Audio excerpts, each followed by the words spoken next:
আসসালামু আলাইকুম ওরহমতুল্লাহ বারাকাতুহু। বিসমিল্লাহির রহমানির রহিম। আলহামদুলিল্লাহ রাব্বিল আলামিন ওয়াসসালাতু ওয়াসসালামু আলা সাইয়্যিদিল মুরসালিন নবিয়িনা মুহাম্মদ ওয়া আলা আলিহি ওয়া সাহবিহি আজমাইন। আম্মা বাদ। সম্মানিত শ্রোতা দর্শক মণ্ডলী, যে যেখান থেকে আমাদের সাথে যুক্ত হয়েছেন,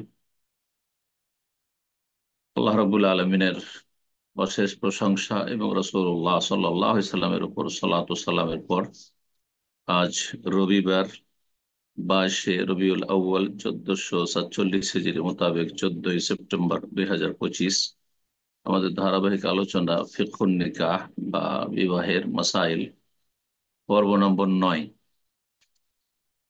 বিষয়বস্তু আমাদের আজকে দুটি রয়েছে, ছোট ছোট। একটি হচ্ছে কোন মুসলিম মেয়ের অমুসলিমের সাথে বিবাহের হুকুম, আর আর একটি বিষয় হচ্ছে এমন কিছু বাতিল শর্ত, শরীয়ত বিরোধী শর্ত, কিন্তু সেসব শর্তের কারণে বিবাহ বাতিল হয় না। বিবাহ বাতিল হয় না। গত সপ্তাহের আলোচনায় ছিল এমন কিছু বাতিল শর্ত, ফাসেদ শর্ত বিবাহের ক্ষেত্রে, যার কারণে বিবাহ বাতিল হয়ে যায়। এবং তিন রকমের বিবাহের কথা আমরা আলোচনা করেছিলাম। একটি সেগার বিবাহ শর্ত লাগিয়ে, আর একটি হচ্ছে হালালা হিল্লার বিবাহ, আর একটি হচ্ছে চুক্তির বিবাহ, মোতার বিয়ে। এই তিনটি হারাম বিয়ে, আর এরকম শর্ত করে বিয়ে করা হচ্ছে হারাম। বিয়েগুলো হারাম, বাতিল। জি, এই বিয়েগুলি হয় না। পক্ষান্তরে আজকে যে বিষয়টি আসবে, শর্তগুলি শরীয়ত বিরোধী, ফাসেদ শর্ত, কিন্তু সেই শর্তগুলির কারণে বিবাহ বাতিল হবে না, তবে শর্তগুলো বাতিল হয়ে যাবে। সেই শর্তের কোনো মূল্য থাকবে না। শর্ত লাগাক আর না লাগাক, সেই শর্তের কোনো মূল্য থাকবে না, তবে বিবাহ বন্ধন আপন জায়গায় সঠিক থাকবে। এই ছোট্ট দুটি বিষয় রয়েছে। তাহলে প্রথম বিষয় নিয়ে আলোচনা করি, তা হচ্ছে হুকম জাওয়াজিল মুসলিমাতি বেগাইরিল মুসলিম। মুসলিম নারীর কোন অমুসলিম কাফের পুরুষের সাথে বিবাহ, যেটি শরীয়ত ওয়াকাট্টু হারাম, কাবিরা গুনহা, বরং এটি মুরতাদ হয়ে যাওয়া, ইসলাম বিমুখ হয়ে যাওয়া। কোরআনে কারীমের সুস্পষ্ট আয়াত দ্বারা রব্বুল আলামিন এটিকে হারাম ঘোষণা করেছেন, নিষেধ করেছেন কঠোরভাবে। কিন্তু আজকাল সহশিক্ষার কারণে বড়ই দুঃখজনক অবস্থা। পশ্চিমে অথবা পূর্বে হোক,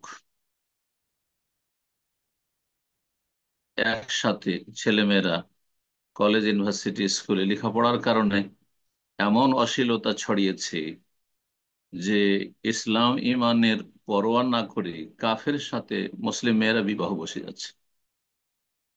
আর এক শ্রেণীর কাফের, ইসলামের শত্রুরা, তারা ভিতর ভিতর ষড়যন্ত্র করে যাচ্ছে মুসলিম নারীদের ক্ষেত্রে, মুসলিম মেয়েদের ক্ষেত্রে, তাদেরকে বিবাহ বা প্রেমের জালে ফাঁসিয়ে তাদের প্রাণ নাশ করছে,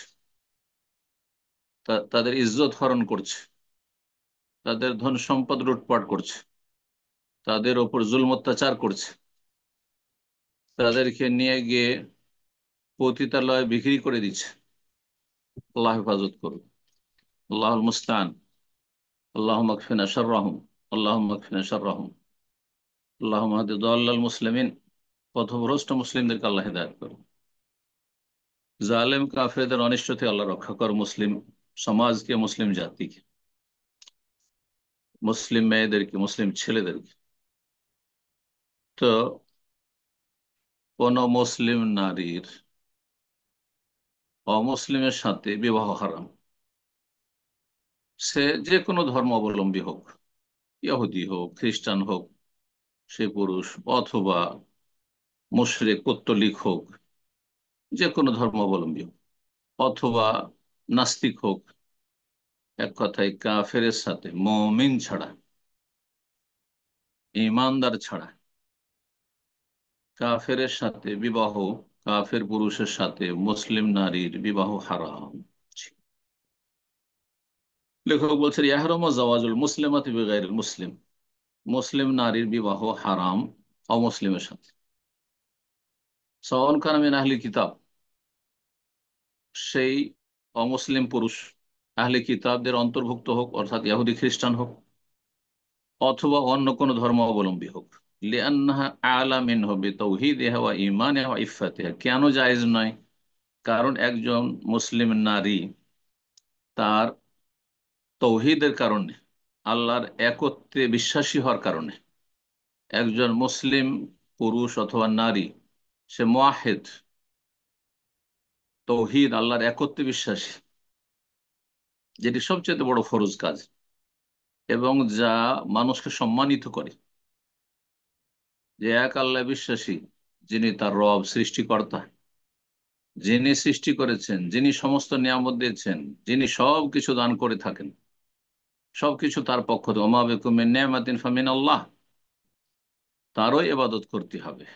সুতরাং তার প্রতি যারা বিশ্বাসী নয়, আল্লাহর তৌহিদে যারা অবিশ্বাসী, আল্লাহর তৌহিদকে অমান্যকারী, কাফের, তাদের সাথে একটা মুসলিম মেয়ে যে যার বৈশিষ্ট্য হচ্ছে তৌহিদ, আল্লাহর একত্ব, তার ইমান, সে তার চাইতে শ্রেষ্ঠ, তার আল্লাহর প্রতি ইমান রয়েছে, পরকালের প্রতি ইমান রয়েছে, নবী রসুল কিতাব, আসমানি কিতাবের প্রতি বিশ্বাস রয়েছে, তকদিরে বিশ্বাস রয়েছে, তার ইমান ইসলাম রয়েছে এবং তার সতীত্ব রয়েছে। একজন মুসলিম পুরুষ হোক নারী হোক, তার কাছে হালাল হারামের পার্থক্য রয়েছে। যদি তার মধ্যে সামান্য ইমান ইসলাম থাকে, তাহলে অবশ্যই সে জায়েজ না জায়েজ, বৈধ অবৈধ, হারাম হালাল, এ অবশ্যই তার জীবনে পার্থক্য রয়েছে। তার মধ্যে সতীত্ব রয়েছে, সচ্চরিত্র রয়েছে। সুতরাং কোন মুসলিম নারীর জন্য অমুসলিম পুরুষের সাথে বিবাহ বসা হারাম। বলছেন লেখক ওয়াইদা ওয়াকা হাযা যাওয়াজ ফাহুয়া ফাসিদুন ওয়া মুহাররাম। যদি এরকম বিয়ে কোথাও হয়ে যায়, করে ফেলে কেউ, কোনো মেয়ে, তাহলে সেটি হচ্ছে বাতিল, মুহাররাম, হারাম। ইয়াজিবু ইনহু, সেই বিয়েকে শেষ করা, বৈবাহিক সম্পর্ক ছিন্ন করা ফরজ, কারণ এই বিয়ে হয়নি। এই জন্য যে পুরুষ হচ্ছে শরীয়তে আরেকটি বিষয়, পুরুষ হচ্ছে নারীর ওপর নেতা, নারীর অভিভাবক। নর এবং নারী দুইজনের একজনকে আল্লাহ রাব্বুল নেতৃত্ব অবশ্যই দিয়েছেন। মহাগ্রন্থ আল কোরআন আল্লাহ ইরশাদ করেছেন আর রিজালু কাওয়ামুন আলান নিসা, পুরুষ হচ্ছে অভিভাবক, রক্ষণাবেক্ষণকারী, দায়িত্বশীল আলান নিসা, নারীদের উপর। সুতরাং একজন কাফের ছেলেকে যখন বিয়ে করবে একটা মুসলিম মেয়ে, তাহলে তার অভিভাবক, তার নেতা, তার লিডার হয়ে যাচ্ছে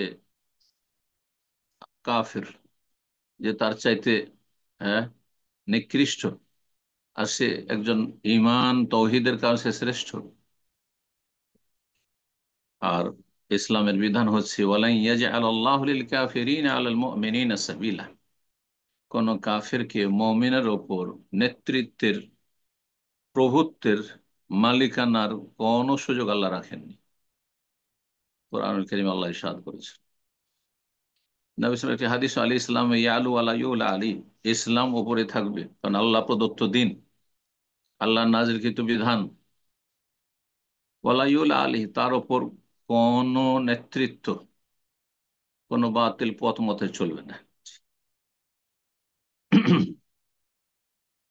তাই লেখক বলছেন লিআন্নাহু লা ওয়ালায়াতা লিকাফির আলা মুসলিম অমুসলিম, কোন মুসলিম পুরুষ অথবা নারীর উপর কোন কাফের নেতৃত্ব নেই আল্লাহর বিধানে, আসমানি কিতাবে। সূরা বাকারা 221 নম্বর আয়াতে আল্লাহ ইরশাদ করছেন ওয়ালা তানকিহুল মুশরিকাতি হাত্তা ইউমিন্না, তোমরা মুশরিক বহুত্ববাদী নারীদেরকে বিয়ে করতে পারবে না যতক্ষণ তারা ঈমান না নিয়ে আসবে, ইসলাম না গ্রহণ করবে। বলে আমার তো মুমিনাতুন খায়রুম মিন মুশরিকা, একটি যদি ঈমানদার দাসী হয়, দাসী পণ্যের মতো কেনা বেচা হয় দাস প্রথার যুগে, একদিকে একটি হচ্ছে দাসী কিন্তু সে ঈমানদার, আর একটি হচ্ছে স্বাধীন মুশরিক মেয়ে এবং সম্ভ্রান্ত পরিবারের, ধনকুবের ঘরের, নেতার ঘরের মেয়ে, তার চাইতে উৎকৃষ্ট হচ্ছে একজন দাসী ইমানদার মেয়ে। কোরআন কারীমের ঘোষণা, ওয়ালা আমাতুম মুমিনাতুন খায়রুম মিন মুশরিকাত ওয়ালাউ আজাবাতকুম, যদিও সেই নারীর সৌন্দর্যের কারণে বা ধন সম্পদের কারণে, তার প্রভাবের কারণে, তার বংশীয় মর্যাদার কারণে তা তোমাকে চমৎকৃত করে, তোমাকে পছন্দ লাগে, ও পছন্দ লাগছে, জায়েজ নয়, হারাম। তাহলে মুশরিক নারীদেরকে, বহুত্ববাদী নারীদেরকে বিয়ে করা যাবে না, কোনো পুরুষ মুসলিম বিয়ে করতে পারবে না, এটা একটি বিষয়। আর একটি বিষয় আল্লাহ বলছেন, ওয়ালা তানকে হলো মুশরিকি ওয়ালা তুনকে হলো মুশরিকিন, আর তোমরা মুশরিক নারীদের সাথে মেয়েদের বোনদেরও বিয়ে দিতে পারবেন না। আল্লাহ এখানে বিয়ে দিতে পারবেন না, ছেলেদেরকে সম্বোধন করতে গিয়ে আল্লাহ তোমরা বিয়ে করতে পারবে না, তার বোঝা গেল ছেলেদের বিয়ের জন্য অভিভাবক প্রয়োজন নেই, ছেলে নিজে বিয়ে করতে পারে। কিন্তু মেয়েদের ক্ষেত্রে আল্লাহ সম্বোধন মেয়েদেরকে করেননি, বরং মেয়েদের অভিভাবকদেরকে করেছেন। এই কোরআন আয়াতটি বোঝার বিষয় রয়েছে, ওয়ালা তানকিহু আল মুশরিকিন, তোমরা মুশরিকদের সাথে তোমাদের অধীনস্থ মেয়েদের, তোমাদের অধীনে, তোমাদের আহ, নেতৃত্বে, তোমাদের অভিভাবকত্বে যেসব মেয়েরা রয়েছে, সে মেয়ে হোক, নিজের বোন হোক, আর কেউ হোক, নিকট আত্মীয়, এবং তুমি তার অভিভাবক হে মুসলিম, তাদের সাথে ওলাতুন মুশরিকদের সাথে বিয়ে দিতে পারবেন না তাদের, হাত্তা ইউমেন, কতক্ষণ, যতক্ষণ ওই মুশরিক ছেলেরা ঈমান না নিয়ে আসবে। হ্যাঁ, যদি ইসলাম কবুল করে তাহলে অসুবিধা নেই, নিয়ে মুসলিমকে বিয়ে দিতে পারে না। ওয়ালা আবদুন মুমিনুন খায়রুম মিন মুশরিক ওয়ালাউ আজাবাকুম, আল্লাহ বলছেন একটি যদি ইমানদার দাস হয়, মুমিন মুসলিম কিন্তু দাস, খায়রুন সে উৎকৃষ্ট, মিন মুশরিক একজন প্রভাবশালী, বালাগাতের যারা বিজ্ঞ পণ্ডিত তারা বলেছেন মিন মুশরিকিন, মানে মুশরিকিন এই নাকেরা তাজিমের জন্য, তানবিন তাজিমের জন্য, মিন মুশরিকিন আজিম, একজন মহান মুশরিক, প্রভাবশালী, ধনাঢ্য নেতা, কিন্তু সে মুশরিক, পৌত্তলিক, কাফির, ইহুদি খ্রিস্টান, তাকে বিয়ে দিতে পারবে না। তার চাইতে একজন যদি তুমি দাসও পাও তোমার মেয়ের জন্য স্বামী হিসাবে, তোমার বোনের জন্য স্বামী হিসাবে, তাহলে সে উৎকৃষ্ট সেই কাফের মুশরিকের চাইতে। ওয়ালাউ আজাবাকুম, যদিও তোমাদের খুব পছন্দ লাগে, যে ছেলেটি খুব পছন্দের, ছেলে খুব শিক্ষিত, ছেলের পরিবার প্রভাবশালী, ইত্যাদি ইত্যাদি, যাই হোক না, আল্লাহু আকবার। সুতরাং সতর্ক সাবধান হে মুসলিম সমাজ, হে মুসলিম পরিবার, হে মুসলিম পরিবারের ছেলে মেয়েরা, আল্লাহ হেদায়েত দান করুন এবং আল্লাহ সমস্ত অনিষ্ট থেকে হেফাজত করুন। দ্বিতীয় যে বিষয়টি বলতে চেয়েছিলাম তা হচ্ছে, এমন কিছু বাতিল শর্ত, কিন্তু সেসব শর্ত বিবাহতে আরোপ করলে তাতে বিয়ে বাতিল হয় না, কিন্তু শর্তগুলি বাতিল হয়ে যায়। প্রথম, এখানে তিনটি বিষয় লেখক উল্লেখ করেছেন, বলছেন যে স্বামী যদি শর্ত লাগায় কোনো মেয়ে বা মেয়ের অভিভাবকের সাথে বিবাহ বন্ধনের সময়, যখন বিবাহ বন্ধন হচ্ছে, ইজাব কবুল হচ্ছে, তখন যে তার স্ত্রীর যেসব অধিকার রয়েছে, হক রয়েছে, সেগুলির কোন একটি স্থগিত, এটা সে দেবে না। মেয়ে যদি নিজে বলে আমি নেব না, সেটা ভিন্ন বিষয়, কিন্তু যদি পুরুষ শর্ত লাগায়, যেমন শর্ত লাগাচ্ছে আল্লাহ মাহার আল্লাহ, আমি তোমাকে বিয়ে করব বা তোমার মেয়েকে বোনকে বিয়ে করব, কিন্তু আমি মোহর দেব না, কোনো মোহর নাই, বিনা মোহরে, না, জায়েজ নয়, শর্ত বাতিল। আর তারপর ইজাব কবুল, বিয়ে হয়েছে, বিয়ে হয়ে যাবে কিন্তু মোহর দিতে হবে। যদিও বললে যে না আমি তো শর্ত করেছিলাম যে মোহর নেই। আউলা নাফাকাত আলাহা, বিয়ে করেছে, মেয়ের গরজ আছে, মেয়ের অভিভাবকের গরজ আছে, বিয়ে দিবে। ঠিক আছে আমি বিয়ে করবো, কিন্তু আমি কোনো ভরণ পোষণ দেবো না, থাকার জায়গাও দেবো না, খাওয়াও দেবো না, বস্ত্রও দেবো না, এরকম যদি শর্ত লাগে, শর্ত বাতিল। আর যে ইজাব কবুল হয়েছে সেটি হয়ে যাবে, আর তাকে খরচ খরচা ভরণ পোষণ সব দিতে হবে। অথবা যদি শর্ত আও ইয়াকসিম আলাহ আকাল্লা মিন যাররাতিহা, সতীনের উপর দ্বিতীয় তৃতীয় বিয়ে করেছে, ঠিক আছে আমি তোমাকে বিয়ে করব, তোমার মেয়ে বোনকে বিয়ে করব, কিন্তু তাকে আগের স্ত্রীর সমান অধিকার দেব না, তার কাছে আমি বেশি থাকবো, সপ্তাহে একদিন হয়তো এর কাছে আসবো, অথবা আমি তাকে নিয়ে বিদেশে থাকবো, আর ওকে দেশে যাব তখন তার সাথে দেখা করব। এইসব শর্তগুলি অনেক জাহেল মূর্খরা করে থাকে, শর্ত বাতিল। যে তার সতীনের চাইতে তাকে কম দেব, পালা যখন নির্ধারণ করব, অথবা বেশি দেব, আগের স্ত্রীকে কম দেব, অথবা শর্ত লাগিয়ে দিল আগের স্বামীর সাথে যে আগের স্ত্রীকে তালাক দিতে হবে, যে তোমার যে স্ত্রী আছে তাকে তালাক। অনেক মহিলারা এরকম আছে, অসৎ মহিলা, বদচরিত্র মহিলারা, ওকে তালাক দাও তারপরে আমি বিয়ে বসবো। হারাম, তোমার পোষায় বিয়ে করো, সতীনের ওপর বিয়ে বসো, আর না হলে এরকম শর্ত লাগানো হারাম এবং বাতিল শর্ত। এই শর্তের কোনো মূল্য নেই। বলছে ফান নিকাহ সাহি, বিবাহ ইজাব কবুল যদি হয়ে থাকে তো বিয়ে সহি শুদ্ধ হবে। ও শর্ত বাতিল, এই যে শর্তগুলি লাগিয়েছে, ছেলে লাগাক আর মেয়ে লাগাক, আর ছেলের পরিবার লাগাক আর মেয়ের পরিবার লাগাক, বাতিল। জি। আর একটি বিষয় বলছেন,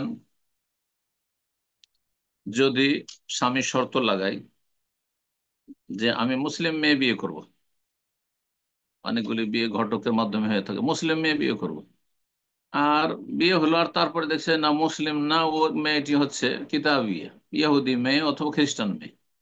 তো মেয়ে যদি ইহুদি খ্রিস্টান আহলে কিতাব হয় তো শরীয়তে বিয়ে জায়েজ আছে, এর আগে আলোচনা করেছি, কিন্তু একটি শর্ত সতীত্বের, আর একটি শর্ত হচ্ছে যে ছেলে মেয়েগুলো জন্মাবে সেগুলি যেন নিশ্চিত মুসলিম হয়ে থাকে। এমন না হয় যে মায়ের অনুসারী হয়ে মা কিতাবিয়া হয়ে আছে ইহুদি খ্রিস্টান, আর তার অনুসারী হয়ে সে বাচ্চার ইহুদি খ্রিস্টান হয়ে যাচ্ছে, আর আপনিও সেই স্ত্রীকে নিয়ে সংসার করছেন, হারাম। যদি এইরকম প্রতারণার শিকার হয়, শর্ত লাগিয়েছে না মুসলিম মেয়ে বিয়ে করব, আর দেখা গেল যে বিয়ে করার পরে দেখছি যে তার স্ত্রী তো ইহুদি খ্রিস্টান, অথবা শর্ত লেগেছিল আমি কুমারী বিয়ে করব, আর তার সাথে প্রতারণা করা হয়েছে, পরে দেখছি যে না ও তো অকুমারী, তালাকপ্রাপ্ত অথবা বিধবা, অথবা শর্ত লাগিয়েছিল যে কোনো রকমের বড় ধরনের কোনো রোগ না থাকে, কিন্তু দেখা গেল যে না রোগ রয়েছে, আমাকে বলা হয়নি।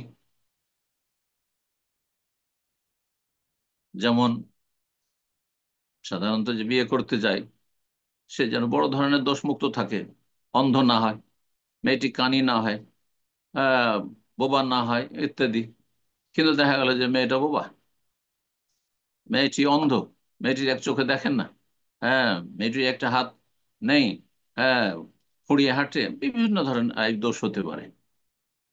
যদি এমন প্রতারণার শিকার হয় তো তাতে বিবাহ ইজাব কবুল যে হয়েছে সেটি লা ইয়ানফাসিখু বিহিন নিকাহ, বিয়ে বাতিল হবে না।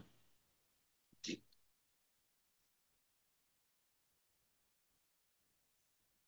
বিয়ে বাতিল হবে না, কিন্তু কি হবে, তার এখতিয়ার থাকবে। বলছেন তারপরে যে বিয়ে সহি হয়ে যাবে ওয়ালাহুল ফাসখ ইনশাআল্লাহ, কিন্তু স্বামী যদি প্রতারণার শিকার হয়, তার সাথে মিথ্যা কথা বলা হয়েছে, তার সাথে যে শর্ত ছিল শর্ত পুরা করা হয়নি, তাহলে বিবাহ বিচ্ছেদ করতে পারবে।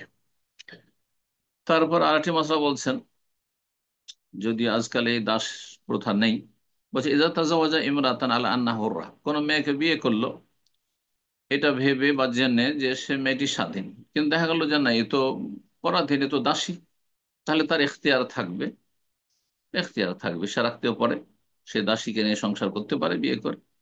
যাক হয়েছে হয়েছে, অনেক সময় দেখা যায় যে আহ, মেয়ে ফর্সা দিতে চেয়েছে, বা মেয়ে একটা দেখিয়েছে আর একটা মেয়ে, এগুলো তো আমাদের দেশে অসৎ লোকেরা অনেক সময় করে থাকে, যে মেয়ে দেখিয়েছে ফর্সা আর তারপর দেখা গেল যে কালো, বা এত বেশি মেকআপ করেছে যে কালো মেয়েকে সাদা ফর্সা বানিয়ে দিয়ে সুন্দরী বানিয়ে দিয়েছে, আর দেখা গেল যে না, পরে তো আসলে কালো মেয়ে, তো আমি তো বিয়ে করবো না, বলেছে না আমি ফর্সা মেয়ে চাই, আগে বলেছে সে।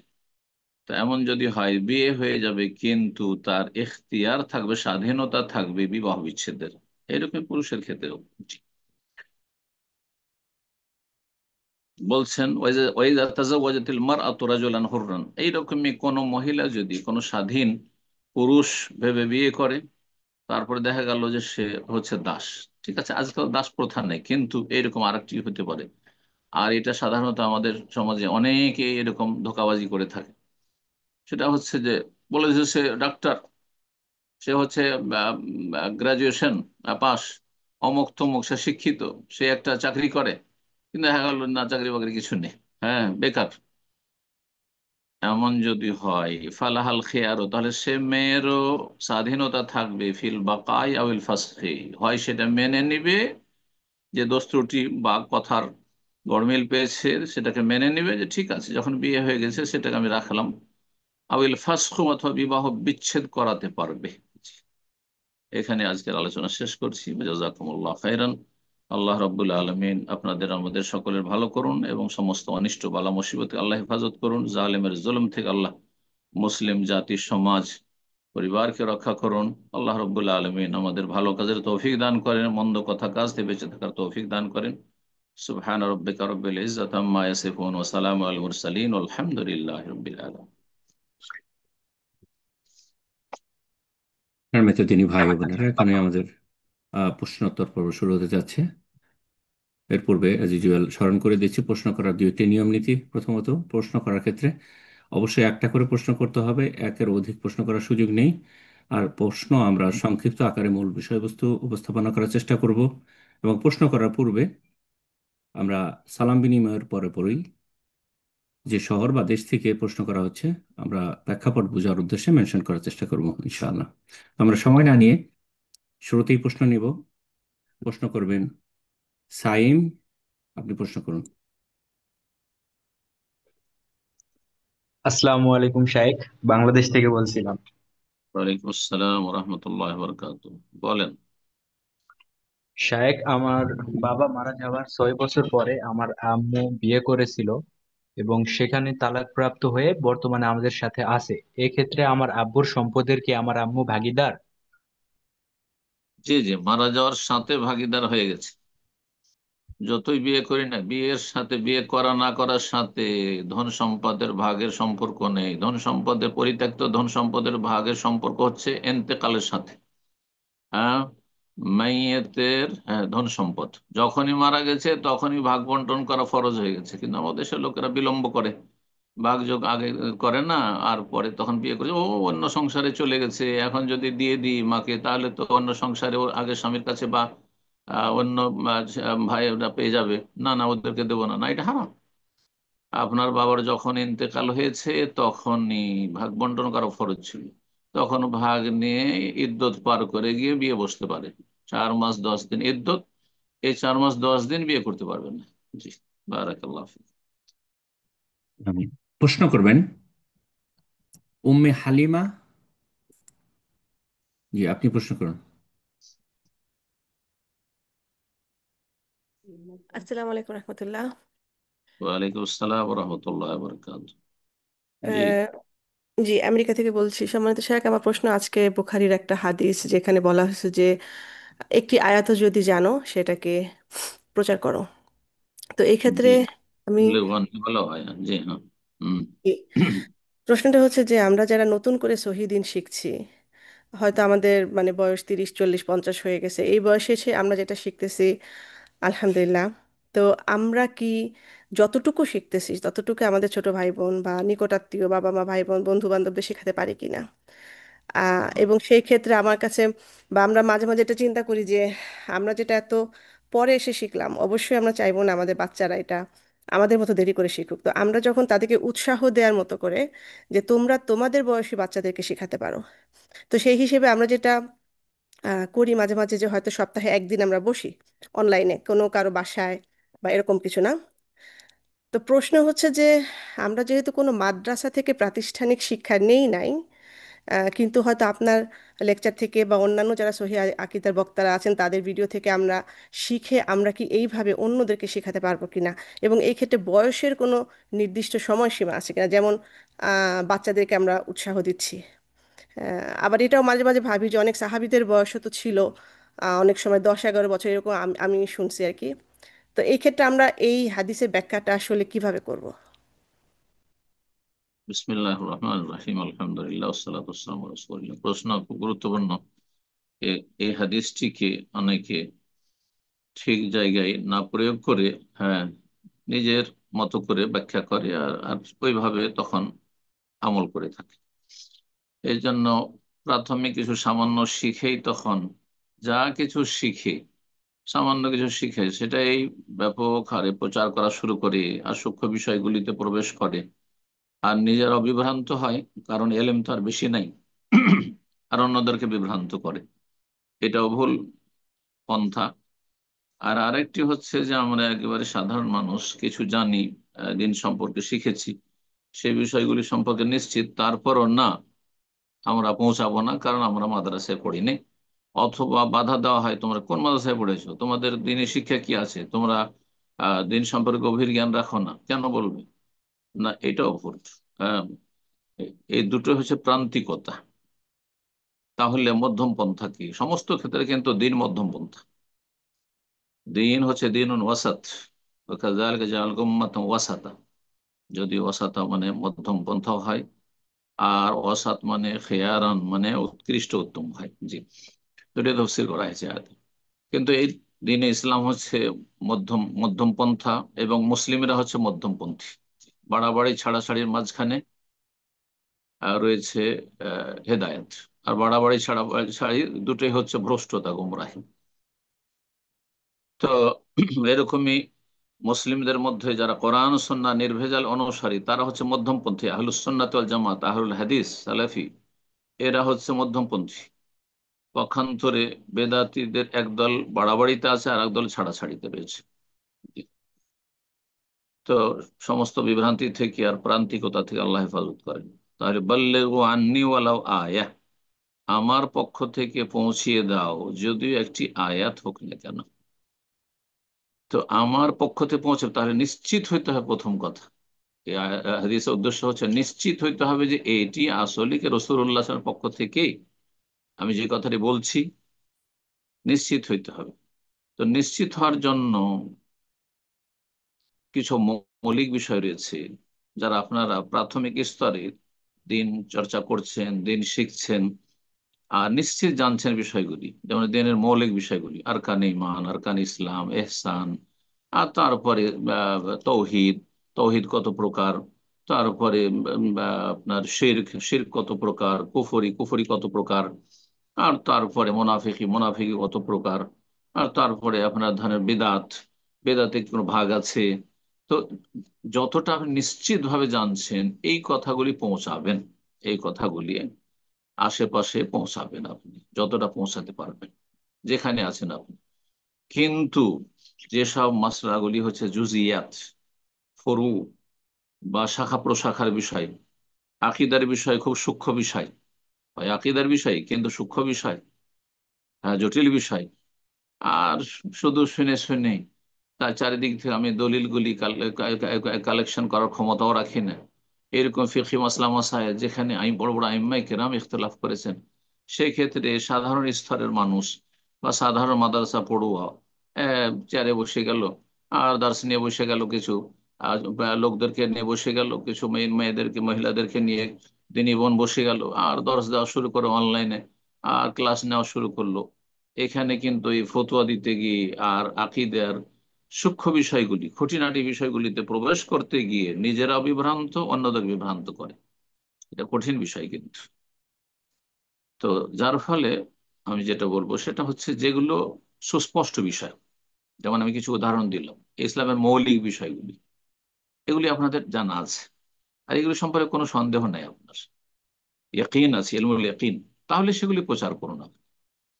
তারপরে যদি কোনো একটা মজলিসে আপনার চেয়ে যোগ্য ব্যক্তি থাকে, তাহলে তিনি বলবেন, হ্যাঁ, লা ইফতাহু আলাইকুম বিল মাদিনা, সালাফরা বলতেন, তাবেইন, তাবাইনের যুগে, তাবা তাবিনদের যুগে মদিনায় যে ইমাম মালিক রাহিমাহুল্লাহ যতদিন মদিনায় আছেন, বেঁচে আছেন, মদিনায় আছেন, বড় বড় ওলামায়ে কেরাম ফোকাহারা ছিলেন সেই যুগে, মুহাদ্দিস ছিলেন, কিন্তু না, কেউ ফতোয়া দেওয়ার অধিকার রাখে না। কিন্তু আমাদের সহিহ আকীদা মানহাজের অনুসারীদের মধ্যে, আহলে হাদিসদের মধ্যে সবাই মুফতি, মাদ্রাসাতে পাশ করে, এই সদ্য পাশ করেছে ও মুফতি, মদিনা থেকে নতুন একজন পাশ করে আর একজন 40 বছর আগে, 30 বছর আগে, আরে সবাই সমান। হ্যাঁ, হোম রেজাল ও নাহনু রেজাল, এগুলোর অপব্যাখ্যা। ওরাও মানুষ, আমরাও মানুষ, ওরাও মানুষ, আমি মানুষ, কিন্তু একজন 40 বছর, 30 বছর চর্চা করছে। হ্যাঁ, একজন কতটা সময় দিয়ে লেখাপড়া করছে, আর তুমি কতটা লেখাপড়া করছো? শুধু অনলাইনে কিছু, হ্যাঁ, সার্চ দিয়ে আর তারপর ফতোয়া দেওয়া শুরু করে দিলে। তো বা একটা হাদিস পেলে আর তর্জমা করে ফতোয়া দেওয়া শুরু করলে, যেমন কিছু লোকের মানহাজ এমন রয়েছে হাদিসের মধ্যে, হাদিসের তর্জমা করে দিলেন। আরে একটা হাদিসের তর্জমা করলে সমস্ত হাদিসগুলি একসাথে কালেকশন করেছো? সমস্ত আইম্মাই কেরামগণ হাদিসগুলো কিভাবে বুঝেছেন, তার আগে সালাফগণ, সাহাবাই কেরাম, তাবেইন, তাবা তাবেইন, তারা কিভাবে বুঝেছেন এই বিষয়গুলি? এটা কি নিষেধাজ্ঞা? তো নিষেধাজ্ঞা মানে কি কঠোরভাবে নিষেধ, নিষেধ, নাকি এটি হচ্ছে আপনার কারাহাতে তানজিহ ইত্যাদি, অনুত্তম? তারপরে এটা হচ্ছে আদেশ, তো আদেশ আল আমরুল ওজু, আসলে কি বিষয়টি ফরজ, নাকি আমরা ইস্তেহবাব, এটি মুস্তাহাব? জি, বহু আদেশ রয়েছে নবী সাল্লাল্লাহু আলাইহি ওয়াসাল্লামের, যেগুলি মুস্তাহাব, ফরজ নয়, ওয়াজিব নয়। কিন্তু অনেক হুকুম রয়েছে যে হুকুম হচ্ছে ওয়াজিব। তাহলে শুধু নবী সাল্লাল্লাহু আলাইহি ওয়াসাল্লাম হুকুম করলে সব জায়গাতে তর্জমা করে হ্যাঁ ওয়াজিব হয়ে গেছে? কোন জায়গাতে নবী সাল্লাল্লাহু আলাইহি ওয়াসাল্লাম বলেছেন যে অমুক পাপী জাহান্নামী, তো দিলেন স্থায়ী জাহান্নামী বানিয়ে, খারিজি হয়ে গেলেন আপনি, মুতাজিলি হয়ে গেলেন। তো সাধারণ মানুষরা খুঁটিনাটি মাসলা মাসাইলে ঢুকতে গিয়ে, পুরুষ হোক আর নারী হোক, নিজেরাও বিভ্রান্ত হচ্ছে, গুনাহগার হচ্ছে, কবিরা গুনাহ, শিরকের সমতুল্য গুনাহ। আল্লাহ বলছেন ওয়ান তাকুলু আলাল্লাহি মা লা তা'লামুন, আল্লাহ সম্পর্কে, আল্লাহর দিন সম্পর্কে এমন কোন কথা বলা যে সম্পর্কে তোমার সম্যক জ্ঞান নেই, সুনিশ্চিত না। আমাদের বড়রা সেখানে ইখতলাফ করেছেন, সেখানে বাজ, ইবনে উসাইমিন, আলবানী, ইমাম ইবনে তাইমিয়া, আইম্মায়ে আরবা, মুহাদ্দিসিনে কেরাম, তাদের মাঝে ইখতলাফ রয়েছে। সুতরাং সবগুলির আপনার সমন্বয়ে আপনাকে তখন দেখতে হবে যে আমার আগে কে কি বলেছে। এই জন্য বড় বড় ওলামাদের কথা, যে আমি এমন কোন ফতোয়া দেব না যে আমার কোনো সালাফ নেই। আবু হানিফাও বলেননি, শাফিও বলেনি, মালিকও বলেনি, আহমদও বলেনি, ইবনে তাইমিয়া বলেনি, শেখ ইবনে বাজ বলেনি, ইবনে উসাইমিনও বলেনি, আলবানী বলেনি, আর আপনি নতুন কথা নিয়ে চলে আসলেন। হ্যাঁ, আলা ফতোয়া আমাদের সমাজে রয়েছে। বিশেষ করে যেসব নওয়াজেল, মানে নতুন নতুন সমস্যাগুলি আসছে, এই ক্ষেত্রে ফতোয়া দিতে গিয়ে কোথা থেকে কোথায় চলে যাচ্ছে। এই আপনার মুখোশ পড়লে নামাজ অবস্থায় নামাজ বাতিল, আরে কেউ ফতোয়া দেয়নি। তো কথা হচ্ছে এই ধরনের মেলা উদাহরণ রয়েছে, যার ফলে ফতুয়ার বিষয়ে যারা ব্রাদার্স অথবা সিস্টার, যারা দিনের দাওয়াতের কাজ করছেন, তারা ফতুয়ার যে মজলিসে বসবেন না আপনি, আরে আলেমকে ছেড়ে দেন ওই জায়গাগুলো। তারপরে আকিদা মানহাজের বিষয়ে যেসব আপনার জুজিয়াত, হ্যাঁ, শাখা প্রশাখা, জটিল বিষয়, সেগুলো বিষয়ে মুখ খুলবেন না আপনি। হ্যাঁ, বড়দের কাছে পাঠিয়ে দেন। ওয়ালাউ রাদ্দুহু ইলা রাসূলি ওয়া ইলা উলিল আমরি মিনহুম লাআলিমাহু আল্লাযীনা ইসতামবিতুনাহু মিনহুম, আল্লাহ বলছেন কোরআনে কারিমে, তারা যদি, হ্যাঁ, ওয়ালাউ রাদ্দুহু ইলা রাসূলি ওয়া ইলা উলিল আমরি মিনহুম, রাসূল সাল্লাল্লাহু আলাইহি ওয়াসাল্লামের দিকে ফিরিয়ে দিত, কোরআন হাদিসের দিকে ফিরিয়ে দিত, আর যদি বড় বড় ওলামায়ে কেরামের দিকে মাসলাগুলি ফিরিয়ে দিত, তাদের হাওয়ালা করে দিত, তাহলে লাআলিমাহু আল্লাযীনা ইসতামবিতুনাহু মিনহুম, তাহলে যাদের ইস্তেমবাতের, কোরআন সুন্নাহর গভীর গবেষণা করে ফতোয়া দেওয়ার যোগ্যতা রয়েছে, তারা সেগুলির সঠিক উত্তর দিতে পারত, আর ইখতলাফ তখন কম হইত, কলহ বিবাদ কম হইতো, ধর্মীয় দূরত্বগুলি কম হইতো, এত ফিরকে আর এত ফিতনা তৈরি হইতো না। ইখতলাফে মাসলা মাসাইলে ফিতনা শুরু হয়ে যাচ্ছে, যখন এরকম সিজনগুলো আসছে তখন ফিতনা শুরু করে দিচ্ছে সোশ্যাল মিডিয়াতে। আল্লাহ হেফাজত করুন। এই জন্য বলছি খুব সংক্ষেপে, আবার আসল কথা দিয়ে ফিরে আসি, যে আপনারা খুঁটিনাটি বিষয় যাবেন না। এইরকমই আপনাদের ছেলে মেয়েরা যেগুলো নিশ্চিত জানছে, আর কানে ইমান কয়টি, আর কানে ইসলাম কয়টি, এহসান কাকে বলা হয়, ইত্যাদি ইত্যাদি, তৌহিদ কত প্রকার, এগুলো তো ঠিক আছে। কিন্তু আল্লাহ রাব্বুল আলমিনের আপনার মেলা সেফাত সম্পর্কে, যেসব সেফাত সম্পর্কে অনেক বড় বড় আলমাদের কাছে অস্পষ্ট থেকে গেছে বা ইখতলাফ করেছে, তখন আপনি সতর্ক সাবধান ওইসব ক্ষেত্রে বলতে গিয়ে। জি, বারাকাল্লাহ ফিক। আমিন। আর এই পর্যায়ে প্রশ্ন করবেন রিয়াজ আলী জি, আপনি প্রশ্ন করুন। আসসালামু আলাইকুম রহমতুল্লাহ বারকাতু। শাইখ, ওয়ালাইকুম আসসালাম রহমতুল্লাহ বরকাত। জি, পশ্চিমবঙ্গের কোচবিহার ডিস্ট্রিক্ট থেকে বলতেছি। বলেন। শাইখ বলতেছি, দুইটা হিন্দু বোন আছে না, ওরা ছয় হুম। বছর আগে ইসলাম ধর্ম গ্রহণ করেছে গোপনে। হুম। তো বর্তমান তো ওদের বাড়ি থেকে আর কি চাপ দিচ্ছে বিয়ের জন্য। তো এখন ওরা কি বাড়ি থেকে বের হয়ে যেতে যাচ্ছে, 23 তারিখে মনে হয় বের হবে এরকম। বের হয়ে যাবে কোথায় সেটাও আর কি জানে না। এখন ভাবতেছে অনেক বিপদ হবে, পুলিশ টুলিশ ধরবে, কোথায় কি করবে। তো বলতেছে অভিভাবক ছাড়া কি এখন বিয়ে করে নিতে পারবে? আল্লাহ অন্য হেফাজত করুক। মুসলিম কাজীর কাছে, মুসলিম কাজী যারা রেজিস্টার্ড আছে তারাই অধিকার রাখে, তাদের যেহেতু রেজিস্ট্রেশন আছে বিয়ে পড়াবার, তাদের কাছে গিয়ে বিয়ে পড়েনি। অথবা উকিল, আদালতে যে উকিল রয়েছে তাদের কাছে গিয়ে অ্যাফিডেভিট করে বিয়ে পড়াতে পারবে। জি, মুসলিম যেসব লয়ার রয়েছে তাদের মাধ্যমে। যেহেতু ন্যায্য অধিকার রয়েছে, ধর্ম চয়েস করার অধিকার রয়েছে সংবিধানে, সুতরাং এই ক্ষেত্রে আইনে যতটা বৈধতা আছে সেই হিসাবে করবে। আর শরীয়তের বিধান হচ্ছে যে যার কোনো ওলি নেই তার ওলিফা সুলতান ওলি উমাল্লা ওলি আল্লাহ। যেসব মেয়েদের কোনো অভিভাবক নেই, বাবা কাফের অথবা নেই, ভাই কাফের অথবা নেই, আহ, তাহলে সুলতান ও ওলি উমাল্লাহ, সুলতান শাসক, শাসকের প্রতিনিধি হচ্ছে রেজিস্ট্রার্ড কাজী, যাদেরকে বিয়ে পড়াবার আহ দায়িত্ব দেওয়া হয়েছে, তারা এই বিয়েগুলি পড়িয়ে দিতে পারবে। জি, আল্লাহ হেফাজত করো মুসলিম ভাই বোন। আমিন। প্রশ্ন করবেন আদিল, আপনি প্রশ্ন করুন। আসসালামু আলাইকুম রহমতুল্লাহ। শেখ, আমি আদিল বলছিলাম সিলেট থেকে। আসসালামু আলাইকুম রহমতুল্লাহ বরকাত। জি, জি, আমি আদিল বলছিলাম সিলেট থেকে, সিলেট বাংলাদেশ থেকে। বলেন।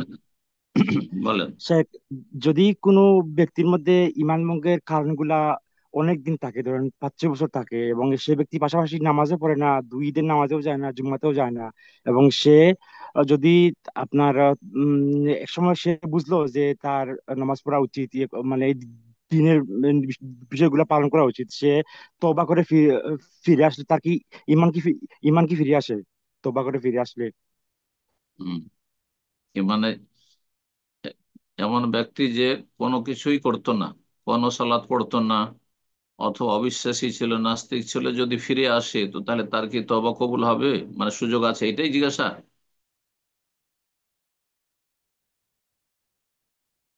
জি, জি, জি, জি। তার ইমান কি ফিরে আসবে এতে? হ্যাঁ, ইমান তো অবশ্যই ভঙ্গ ফিরে হইলে। আসবে। আবু জাহালের সাথী সঙ্গী বহু লোক ছিল যারা ইসলাম গ্রহণ করেছে দীর্ঘ ইসলামের শত্রুতা করার পর। ইসলামের শুধু নয়, বরং ইসলামের প্রথম যুগে, স্বর্ণ যুগে রাসূলুল্লাহ জীবদ্দশায় রাসূলুল্লাহ সাল্লাল্লাহু আলাইহি ওয়াসাল্লামের বিরুদ্ধে লড়াই করেছে। হিন্দা, হুম, হিন্দ, যে আবু সুফিয়ানের স্ত্রী, আবু সুফিয়ান নিজে সারা জীবন এরা ইসলামের বিরুদ্ধে লড়াই করেছেন। তারপরে আল্লাহ তাদের সৌভাগ্য করেছেন, আল্লাহ তাদের তৌফিক দিয়েছেন, শেষখানে হলেও তারা তওবা করে ফিরে এসেছে, আল্লাহ তাদের তওবা কবুল করেছে, রাদিয়াল্লাহু আনহু রাদিয়াল্লাহু আনহা হয়ে গেছে। জি। তো কথা হচ্ছে যতক্ষণ পর্যন্ত মরণের পরোয়ানা আসেনি, মালাকুল মউত কি, পরকালের সেসব দৃশ্যগুলি মরণের সময় যা দেখে ফেলে মানুষ, যতক্ষণ দেখেনি ততক্ষণ তওবা দরজা খোলা আছে। ইউকবালু তওবাতুল আবদে মা লাম ইউগারগির, বান্দার তওবা, মানুষের তওবা অতক্ষণ পর্যন্ত কবুল হয় যতই বড় অপরাধ করুক না কেন। শিরকের অপরাধ করুক, খুনের অপরাধ করুক, ব্যভিচারের অপরাধ করুক, সমকামিতার অপরাধ, যে কোনো অপরাধ থেকে ফিরে আসতে পারে।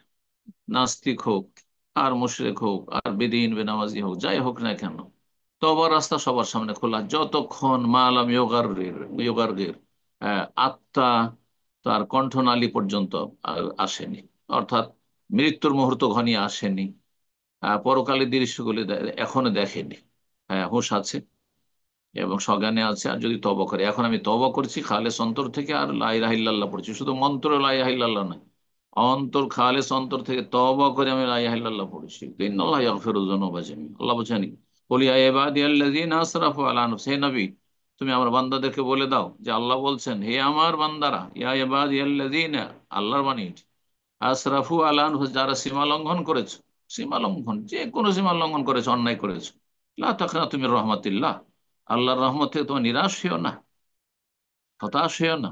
ইন্নাল্লাহ ইয়াগফিরু যুনুবা জামিয়া, সমস্ত গুনাহ আল্লাহ মাফ করতে। যেখানে আল্লাহ বলে ইন্নাল্লাহ লা ইয়াগফিরু আন ইউশরাকা বিহি, অনেকে এই বুঝতে গিয়ে ভুল করে দেয়। আল্লাহ যে বলেছেন শিরকের গুনাহ মাফ হবে না, হ্যাঁ, শিরকের গুনাহ নিয়ে যদি আল্লাহর কাছে চলে যায়, মরে যায়, তাহলে মাফ হবে না। বড় শিরকের গুনাহ নিয়ে মাজারে সিজদা করে, প্রতিমাকে সিজদা করে, গাছকে সিজদা করে, তৃতীয়বাদে বিশ্বাসী হয়ে ওই অবস্থায় মরে গেল, লা ইয়াগফিরু আন ইউশরাকা, যতই ভালো কাজ থাক না কেন তার, যতই মানুষের উপকার করুক না কেন, ইন্নাল্লাহ লা ইয়াগফিরু আন ইউশরাকা বিহি, কাফের মুশরিক আল্লাহ কখনো ক্ষমা করবেন না। ওয়া ইয়াগফিরু মা দুনা যালিকা লিমান ইয়াশা, এর নিচের যেসব গুনাহ রয়েছে, মানুষের জীবন অপরাধ রয়েছে, সেসব নিয়ে যদি আল্লাহর সামনে হাজির হয়, কিন্তু মূল ইমান তৌহিদ নিয়ে যদি আল্লাহর কাছে হাজির হতে পারে, তো কোনো এক সময় ক্ষমা হতে পারে। তাহলে শিরক নিয়ে মারা গেলে মাফ হবে না, কিন্তু সারা জীবন শিরক করে শেষ মুহূর্তে যদি শিরক থেকে তওবা করে নেয়, নাস্তিক সারা জীবন নাস্তিকতা করে আর ইসলাম দ্রোহিতা করে যদি তওবা করে নিতে পারে খালেস অন্তর থেকে, তাহলে ইন্নাল্লাহ ইয়াগফিরু যুনুবা জামিআ, আল্লাহ সমস্ত গুনাহ মাফ করতে পারে। আল্লাহ গফুর রাহিম, আল্লাহ ক্ষমা করবেন। আপনার আমার অধিকার কি রয়েছে? আল্লাহ হেফাজত স্যার, করুন। আমিন। প্রশ্ন করবেন উম্মে রাহাত। জি, আপনি প্রশ্ন করুন। আসসালামু আলাইকুম রহমতুল্লাহি ওয়া বারাকাতুহু। ওয়ালাইকুম আসসালাম ওয়া রাহমাতুল্লাহি ওয়া বারাকাতুহু। শেখ, আমি বাংলাদেশ থেকে বলছিলাম। জি, আমার বলেন।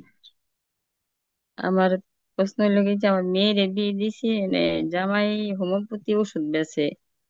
এখন যখন কাস্টমার আহে তখন তো বেচা কিনি হয়, দোকান থেকে বাকি বারটা খায়। কাস্টমার আইলে টাকা দেয়, কিন্তু এমনি অসুখ বিসুখ হইলে চিকিৎসা করতে পারে না।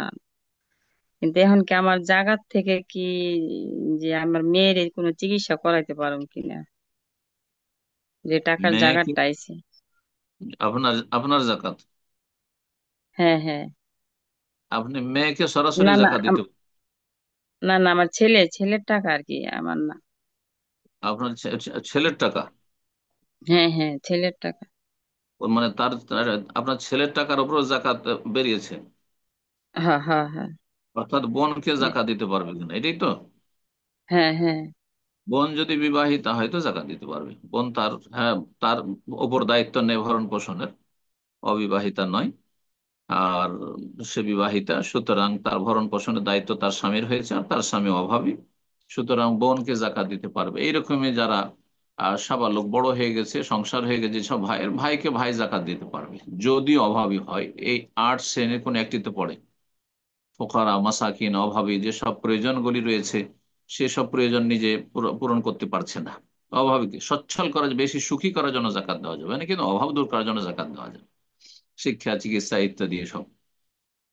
আর মা, আপনি যদি দিতে চান আপনার ধন সম্পদ থেকে জাকাত, এই মশলাও জেনে নেন, তাহলে সরাসরি আপনি আপনার মেয়েকে অথবা ছেলেকে দিতে পারবেন, তবে আপনার জামাইকে দিতে পারবেন। জামাই অভাবী, জামাইকে দিতে পারেন। জামাই যখন পেয়ে গেল সেই জাকাতের পয়সা, তখন সেটা দিয়ে আপনার মেয়ের চিকিৎসা করতে পারবেন। জি, বারাকাল্লাহ। আমিন। প্রশ্ন করবেন আমির হোসেন। জি, আপনি প্রশ্ন করুন।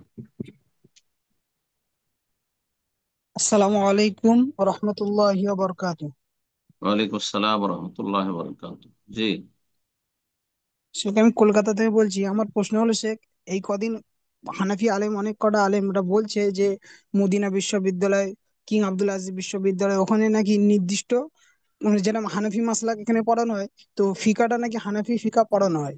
নির্দিষ্ট 4 ইমাম, যেরকম ইমাম শাফি কিংবা ইমাম মালিক, এরকম ফিকা পড়ানো হয়। আর কাবার ইমাম যারা রয়েছে তারা কি নির্দিষ্ট কোন ইমামের মুকাল্লিদ করে? এইটাই প্রশ্ন শেখ।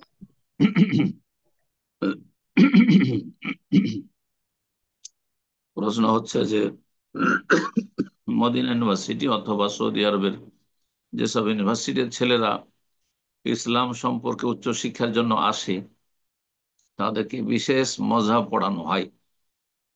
হানাফি মজহাব পড়ানো হয়, তো একেবারে ডাহা মিথ্যা কথা। এখানে হানাফি মজহাবের শিক্ষা নেই শুধু। যদি বলে হাম্বেলি মজহাব পড়ানো হয়, কিন্তু হাম্বেলি মজহাবকে পড়ানো হয়, মানে হাম্বেলি মজহাবের ফিকা পড়িয়ে বলা হয় যে যেটি দুর্বল মশলা, বলে দেয় এটি দুর্বল মশলা। যেমন আমরা আহলে হাদিস মাদ্রাসায়, ভারত বাংলাদেশে আহলে হাদিস মাদ্রাসাতেও হেদায়া, বেকায়া, কদরি, হানফি ফিকা পড়েছি আমরা। সবগুলি কিতাব হানাফি ফেকার পড়েছি, কিন্তু আমাদের দক্ষ ওস্তাদ যারা তারা বলে দিতেন যে এই ফতোয়াটি হাদিস বিরোধী, তো এইভাবে পড়াতে পারেন। এইভাবে কোনো ফিকা হানাফি, শাফি, মালিকি, হাম্বলি যে কোনো ফিকা পড়াতে পারেন। সৌদি আরবে যে পড়ানো হয়, হাম্বলি ফিকার কিতাব পড়ানো হয় ফিকের সাবজেক্ট পড়াতে গিয়ে, আর তারপরে বলে দেওয়া হয় যে এই এই মতটি জয়ীফ, দুর্বল, ইমাম আহমদের বা হাম্বলি মজহাবের, আর সহি হাদিস বিরোধী। সহি হাদিস এইটি হচ্ছে প্রাধান্যযোগ্য। তো এইভাবে পড়ানো জায়েজ রয়েছে। মদিনা ইউনিভার্সিটিতে ফিকে মোকারেন মানে চার মাযহাবের তুলনামূলক ফিকে পড়া হইতো। জি, এটা আমরা জানি, আমরা চার মযহাবই পড়েছি। দেশে হানাফি মযহাব পড়ে এসেছিলাম, কিন্তু হানাফি মযহাব মানতে হবে বলে পড়ে আসেনি। একটা ফিকহে এর ওপর দিয়ে এলেম হাসিল করতে হবে, যাতে করে ফিকহের জ্ঞান হাসিল হয়, সেই জন্য পড়ায় সাবজেক্ট হিসাবে। কিন্তু দুর্বল মশলাগুলি খণ্ডন করা হয়। তো এইভাবে পড়লে অসুবিধা নেই। আর আমরা মদিনা ইউনিভার্সিটিতে এসে হানাফি, শাফি, মালিকি, হাম্বলি চার মযহাব তুলনামূলক পড়তাম। বিদায়াতুল মুজতাহিদ পড়ানো হতো এই জন্য ইমাম কুরতুবির। আর তারপরে সেখান থেকে যেটি চার মযহাবের ফতোয়ার মধ্যে যেটাই শক্তিশালী মত হইতো কোরআন হাদিসের আলোকে, সেটাকে প্রাধান্য দেওয়া হইতো। এটি হচ্ছে সবচেয়ে ভালো মানহাজ। জি। আর এখানকার আইম্মায়ে কেরাম, ইমামে হারাম হোক, মদিনার ইমাম হোক, তারা কোরআন সুন্নাহর অনুসারী। তারা কোনো মযহাবের অন্ধ তাকলিদ করেন না। যদি কেউ বলে তাহলে মিথ্যা বলেছে আপনাকে। কানাকা হাইকোর্ট দেখিয়েছে। হ্যাঁ। আর এরা বলবে না কেন? এরা তো ইমাম বুখারী, মুসলিম, আবু দাউদ, নাসাই, তিরমিজি, ইবনে মাজাহ এদেরকেও মযহাবী বানাইতে চেয়েছে। তারা বলে ইমাম বুখারী শাফি ছিল, মিথ্যা কথা। ইমাম মুসলিম শাফি ছিল, ইমাম আবু দাউদ হাম্বলি ছিলেন, ইমাম নাসাই অমুক ছিলেন। এইসব কথা তাদের মিথ্যা ছড়াছড়ি তাদের কিতাবাদিতে আছে বা তাদের আলোচনাতে আছে। এইসব মিথ্যা কথা বলে থাকে মযহাবীরা। কারণ মযহাবকে বৈধতা দেওয়ার জন্য এরকম কথা না বললে তো মানুষের কাছে তাদের কথার কোনো মূল্য থাকবে না। এই জন্য এইরকম মিথ্যার আশ্রয় তারা নিয়ে থাকে। আল্লাহ তাদের হেদায়েত দান করুন। জি। প্রশ্ন করবেন তারিকুল ইসলাম। জি, আপনি প্রশ্ন করুন।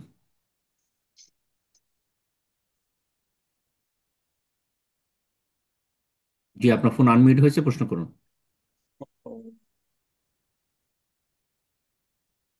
জি, আপনি ফোনটা আবার মিউট করে ফেলেছেন, তো ফোনটা আবার আনমিউট করে নিন, প্রশ্ন করুন তারিকুল ইসলাম। জি। আসসালামু আলাইকুম।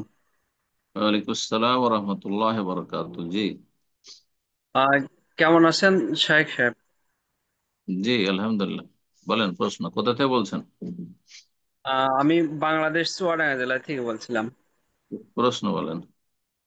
আমার প্রশ্ন, আমরা ওই যে আহ, দিনে 10 বার সূরা আল ইখলাস পাঠ করি। এই সূরা 10 বার আল ইখলাস পাঠ করলে কি জান্নাতে একটা বাড়ি তৈরি হবে? এই সংক্রান্তে একটু জানতে চাচ্ছিলাম। এই হাদিস দুর্বল হাদিস, আল্লাহু আ'লাম। জি। আপনি অনির্দিষ্ট পড়েন, এইভাবে পড়িবেন না। জি, অনির্দিষ্ট পড়েন এবং শুধু সূরা ইখলাস না পড়ে গোটা কোরআন তেলাওয়াত করেন এবং অর্থ বুঝে তেলাওয়াত করেন।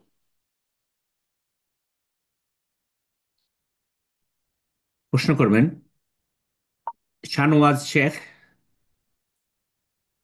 জি, আপনি প্রশ্ন করুন। আসসালামু আলাইকুম রহমতুল্লাহ বারাকাতুহ। ওয়ালাইকুম আসসালাম ওয়া রাহমাতুল্লাহি ওয়া বারাকাতুহু। জি, বলেন। শেখ, আমি মহারাষ্ট্রে পুনে থেকে বলছি। বলেন প্রশ্ন। শেখ, আমার প্রশ্ন হচ্ছে, আমরা জানি ইসলাম হতে গেলে তিনটে জিনিস লাগে: আল হুম। ইসতিসলাম লিল্লাহি বিত্তাওহীদ, ওয়াল হুম। ইনকিয়াদু লাহু বিত্তোয়া, আল হুম। বারাআতু মিনাশ শিরকি ওয়া আহলি। ঠিক হুম। আছে? হুম। এই আমার প্রশ্ন হচ্ছে এখানে উস্তাদ, যে বারাআতু মিনাশ শিরকি ওয়া আহলি ক্ষেত্রে শিরিক কাফির মুশরিকদের সঙ্গে যে সম্পর্ক ছিন্ন করতে হবে, তো এই সম্পর্ক চিহ্নটা কিরকম হবে?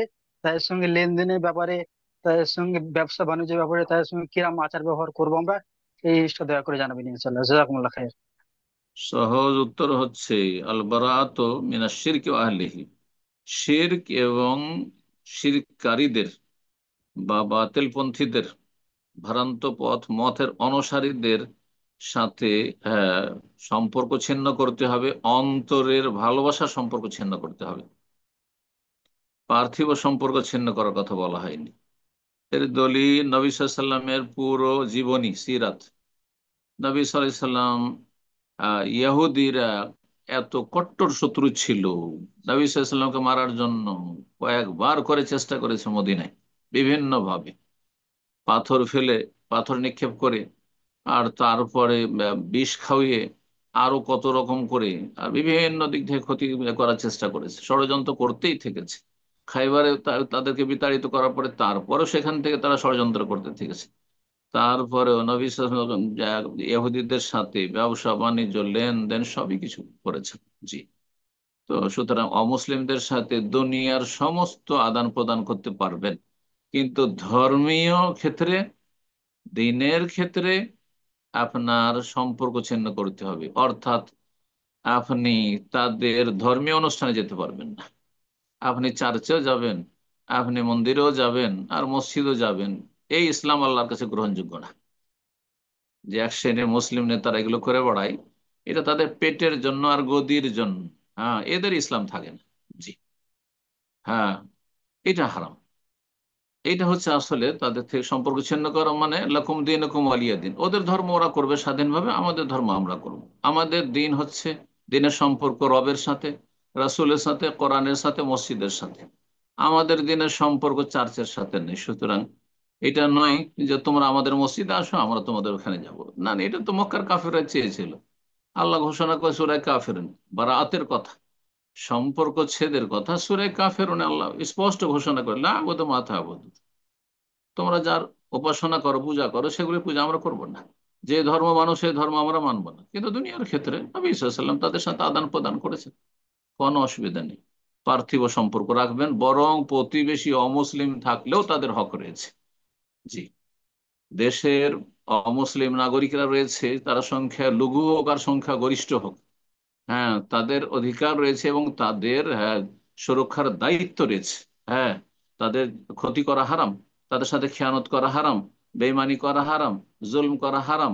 মুসলিমদের যে অধিকারগুলি রয়েছে, ইনসাফ সুবিচারের ক্ষেত্রে আর হক আদায় করার ক্ষেত্রে, ঠিক তেমনি অমুসলিমের কোনো পার্থক্য নেই। আমরা দুজন ওয়ার্কার আছে, কর্মচারী আছে, একজন মুসলিম আর একজন অমুসলিম, একই রকম কাজ করে, একই রকম অধিকার রাখে, কোনো পার্থক্য নেই। আপনার ধর্মীয় সম্পর্ক আছে সেটা ভিন্ন বিষয়, কিন্তু কাজের ক্ষেত্রে একই রকমের মূল্যায়ন যদি একই রকমের তাদের কাজের কোয়ালিটি হয়, এটা হচ্ছে ইসলামের সৌন্দর্য। জি। তো আল বারাআতু মিনাশ শিরকি ওয়া আহলিহি, দুনিয়ার ক্ষেত্রে সম্পর্ক ছিন্ন করতে হবে না, দিনের ক্ষেত্রে, ধর্মের ক্ষেত্রে সম্পর্ক ছিন্ন করতে হবে। ধর্মীয় সম্পর্ক থাকবেন, ধর্মীয় তাদের বেশভূষা গ্রহণ করবেন না, এবং অন্তরের মিত্রতা ভালোবাসা থাকবে না। কারণ যে আল্লাহকে ভালোবাসে না, রসুলকে ভালোবাসে না, আল্লাহর আয়াত কিতাবকে ভালোবাসে না, তার ভালোবাসা আপনার জন্য, আমার জন্য জায়েজ নাই। বারাকাল্লাহ ফিক। আমিন। প্রশ্ন করবেন এস কে জাফর। জি, আপনি প্রশ্ন করুন। আসসালামু আলাইকুম রহমতুল্লাহি ওয়া বারাকাতুহু। ওয়ালাইকুম আসসালাম ওয়া রাহমাতুল্লাহি ওয়া বারাকাতুহু। জি। শেখ, ভালো আছেন? জি, আলহামদুলিল্লাহ। বলেন কোথা থেকে হুম। প্রশ্ন? জি, আমি ইন্ডিয়া থেকে বলছি, পশ্চিমবঙ্গ থেকে, ওই পশ্চিম মেদিনীপুর থেকে বলছি। শেখ, আমার প্রশ্ন ছিল যে আহ, ওয়াসিলা, ওয়াসিলা হচ্ছে, আমাকে যে বললো এখানে, বলছে যে ওয়াসিলা দিয়ে কোনো কি দোয়া করা যাবে কি? মোহাম্মদ সাল্লাল্লাহু আলাইহি ওয়াসাল্লামের ওয়াসিলা বা ব্যক্তির ওসিলা নেই, কোনো। কোন ব্যক্তির ওসিলা ইসলামে নেই। বেদাতি ওসিলা না হয় শিরকি ওসিলা। কোন ব্যক্তিকে কেউ যদি ওসিলা বানায়, তো হয় বেদাতি ওসিলা, হে আল্লাহ তুমি নবীর ওসিলায়, ইমাম আবু হানিফার ওসিলায়, তুমি আবু বকরের ওসিলায়, ওমরের ওসিলায় আমার দোয়া কবুল করো, তাহলে এটি বেদাতি ওসিলা, আর এটি হচ্ছে হারাম, বেদাত এবং হারাম। আর যদি আর একটি শিরকি ওসিলা হচ্ছে যে আল্লাহ বড় বড় অলি আউলিয়াকে সমস্ত ক্ষমতা, দায় দায়িত্ব ভাগ বন্টন করেছেন, সুতরাং আল্লাহর কাছে আর যাওয়ার দরকার নেই। কোথায় যেতে হবে? এসব ডিপার্টমেন্টে গেলেই হবে। সুতরাং খাজা বাবার কাছে সরাসরি, খাজা বাবা আল্লাহর কাছ থেকে আপনি নিয়ে দেন, শাহজালাল আল্লাহর কাছ থেকে আপনি নিয়ে দেন, আপনি বড় পীর সাহেব গৌসুল আজম আল্লাহর কাছ থেকে আপনি নিয়ে দেন, তার এটা হচ্ছে শিরকি ওসিলা, কুফর। এটি কথা বোঝা গেছে? তো শরীয়ত সম্মত ওসিলা হচ্ছে তিনটি, আর সেটা কোনো ব্যক্তির ওসিলা নেই। কোনো ব্যক্তিকে মাধ্যম বানিয়ে দোয়া করা বা ব্যক্তির কাছে দোয়া করা, জীবিত হোক অথবা মৃত হোক, এইসব নাই। তবে তিনটি ওসিলা আছে ইসলামের শরীয়ত সম্মত, শুনেন ভালো করে। একটি হচ্ছে ঈমান এবং নেক আমলের ওসিলা। রব্বানা ইন্নানা আমান্না ফাগফির লানা যুনুবানা ওয়া কাফির আন্না সাইয়্যাতিনা ওয়া তাওয়াফানা মা আল্লাহ, আমরা ঈমান নিয়েছি, আমাদের ঈমানের মাধ্যমে, আমাদের ইসলামের মাধ্যমে, আল্লাহ আমি সালাত আদায় করেছি, আল্লাহ আমি রোজা রাখছি, আমি কোরআন তেলাওয়াত করেছি, আমি তোমার প্রতি ঈমান নিয়েছি, তোমার রসুলকে ভালোবাসি, এগুলি হচ্ছে আমাদের ঈমান বা আমল। এর ওসিলায় আমি আল্লাহ 100 টাকা দান করলাম, এর ওসিলায় আল্লাহ তুমি আমার গুনাহ খাতা মাফ করে দাও, আমার মনের আশা পূরণ করে দাও, আমার রোগ ভালো করে দাও, আমার ছেলেকে ভালো করে দাও, এই তো আমার মনের এই মনস্কামনা পূরণ করো। জি। তো ঈমান এবং নেক আমলের ওসিলা এক। দুই নম্বর হচ্ছে আল্লাহর নাম গুণাবলীর ওসিলা। হে আল্লাহ, হে রহমান তুমি রহম করো, হে গফফার তুমি মাফ করো। জি। হে রাজ্জাক তুমি আমাকে রিজিক দান করো। জি। বালা মুসিবত দূরকারী হে আল্লাহ তুমি বালা মুসিবত দূর করো, আল্লাহ তুমি শেফা দানকারী শেফা দান করো, ইত্যাদি। তো আল্লাহর নাম এবং গুণাবলীর মাধ্যমে দোয়া করা। আল্লাহুম্মা আসআলুকা বিআন্নাকা আনতাল্লাহ লা ইলাহা ইল্লা আনতা আল আহাদুস সামাদ আল্লাযী লাম ইয়ালিদ ওয়া লাম ইউলাদ ওয়া লাম ইয়াকুল লাহু কুফুয়ান আহাদ। আল্লাহর নাম এবং গুণাবলীর ওসিলা আল্লাহর কাছে দোয়া করা, ইসমে আজমের দোয়া এটি, নবী সাল্লাল্লাহু আলাইহি ওয়াসাল্লাম বলেছেন। দুই হয়ে গেল। তিন নম্বর হচ্ছে জীবিত কোন ব্যক্তির কাছে, হ্যাঁ, দোয়া চাওয়া, যে আল্লাহর কাছে আমার জন্য একটু দোয়া করে, আল্লাহ যেন আমার বালা মুসিবত দূর করে দেন, আমার রোগটা ভালো করে দেন, আল্লাহ আমাকে নেক সন্তান দান করে। জীবিত ব্যক্তির কাছে দোয়া চাইতে পারে, নেক লোকের দোয়া। বাবার কাছে দোয়া চাইলেন, মায়ের কাছে দোয়া চাইলেন, আত্মীয় স্বজন মুসলিম ভাই বোনদের কাছে দোয়া চাইলেন, অথবা আপনি কোনো ভালো জ্ঞানী মানুষ, আলেম মানুষ, পরেজগার মুত্তাকি মানুষের কাছে দোয়া চাইলেন, কিন্তু জীবিত, মৃত নাই। জি। কেউ যদি এসে বলে, হ্যাঁ, যে ইয়া রাসূল আল্লাহ আমার জন্য একটু দোয়া করে দেন, তাহলে হারাম, এটি হারাম, জায়েজ না। কিন্তু জীবিত মানুষের কাছে কেউ দোয়া চাইতে পারে। নবী সাল্লাল্লাহু আলাইহি ওয়াসাল্লাম কোন সাহাবী বলেন ইয়া রাসূল আল্লাহ, হ্যাঁ, আপনি আমাদের জন্য দোয়া করেন যাতে করে আমাদের অনাবৃষ্টি দূর হয়, না। বরং তার চাচা আব্বাসের কাছে দোয়া চাইছে। নবী সাল্লাল্লাহু আলাইহি ওয়াসাল্লামের নিকট আত্মীয় স্বজন ওমর বলেছেন আপনি দোয়া করেন, আমরা আমিন বলি, আপনার দোয়া কবুল হবে। জুনিয়র সিনিয়র জুনিয়র কাছে দোয়া চাইতে পারে, জুনিয়র সিনিয়র কাছে দোয়া চাইতে পারে। তাহলে জায়েজ শরীয়ত সম্মত ওসিলা হচ্ছে এই তিনটি, মনে রাখবেন। বারাকাল্লাহ ফিক। করবেন শাহনাজ করিম। জি, আপনি প্রশ্ন করুন।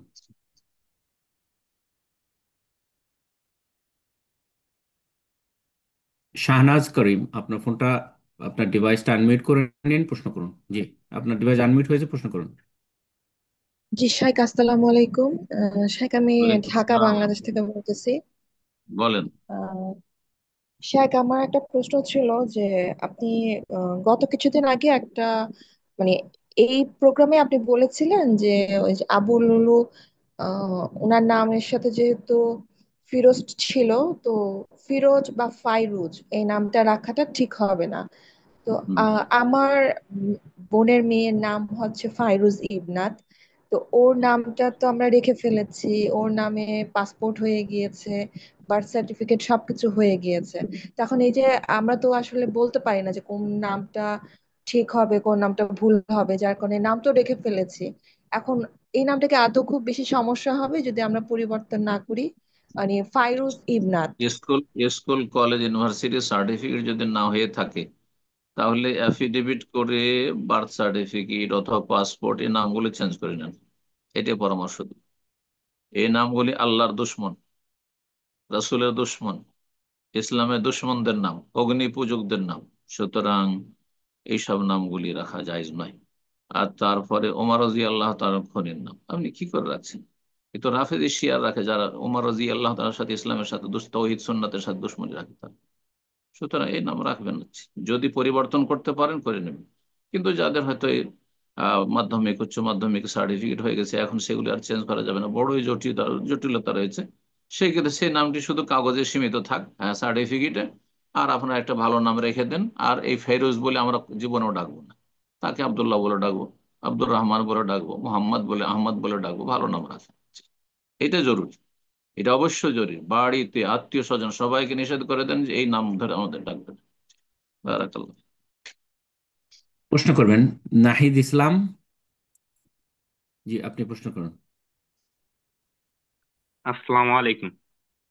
ওয়ালাইকুম আসসালাম রহমতুল্লাহ বরকাত। জি। জি উস্তাদ, আমি বাংলাদেশ থেকে বলতেছি। তো আমার প্রশ্নটি হচ্ছে, ছেলের বউকে যদি শ্বশুর খালি গায়ে কামভাব সহকারে স্পর্শ করে যদি লজ্জাস্থান দাঁড়িয়ে যায়, তাহলে কি ছেলের বউ তার ছেলের জন্য হারাম হয়ে যাবে? এবং ছেলে যদি কোনো সময় মায়ের পা টিপে দেয় কিন্তু তার কোনো কামনা বাসনা ছাড়া যদি লিঙ্গ দাঁড়িয়ে যায়, তাহলে কি তার মা তার বাবার জন্য হারাম হয়ে যাবে?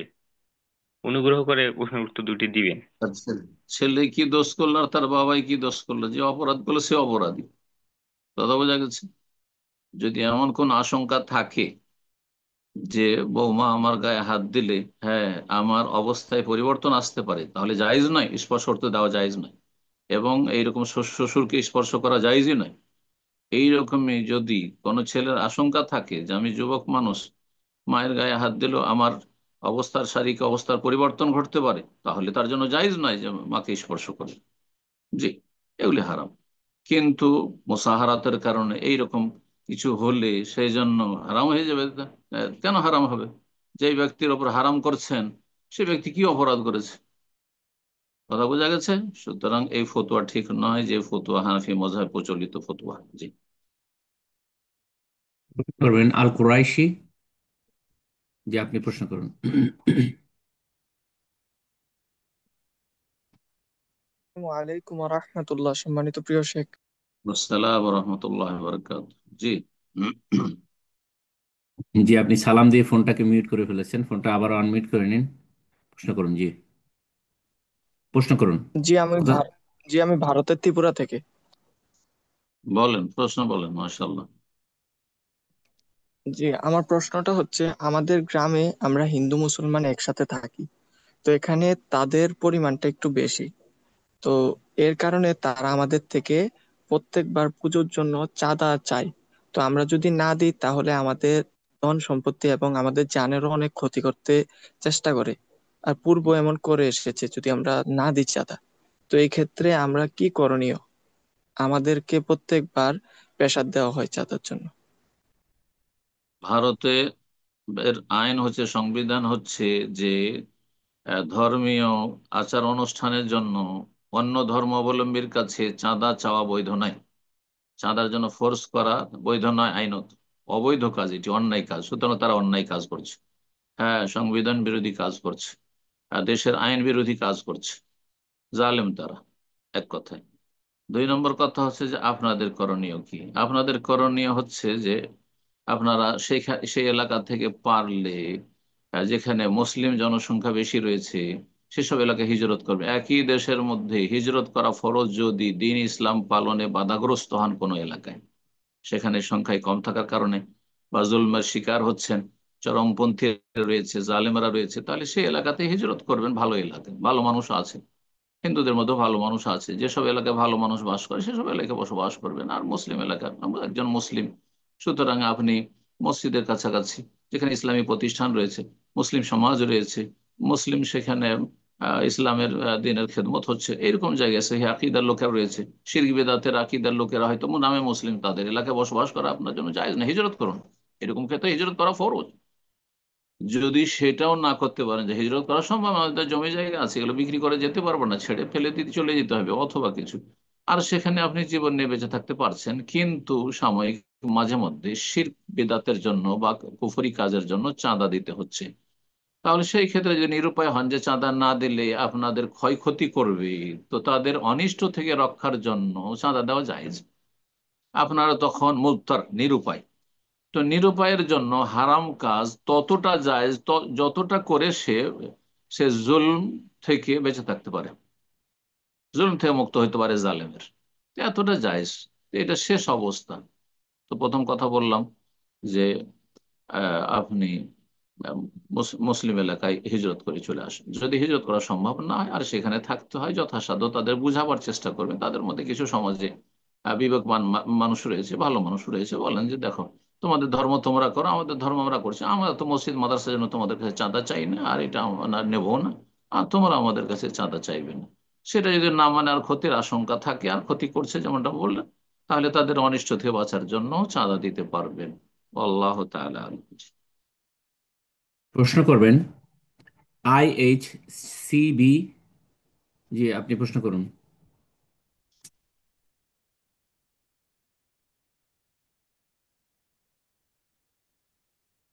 আসসালামু আলাইকুম রহমতুল্লাহি ওয়া বারাকাতুহু।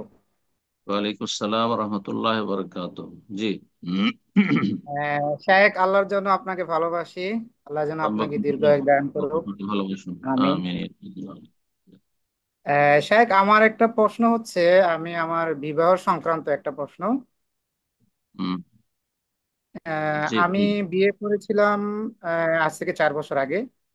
সরি, আমি ওমান মাস্কাট থেকে বলছি শায়েখ। জি বলেন, বলেন।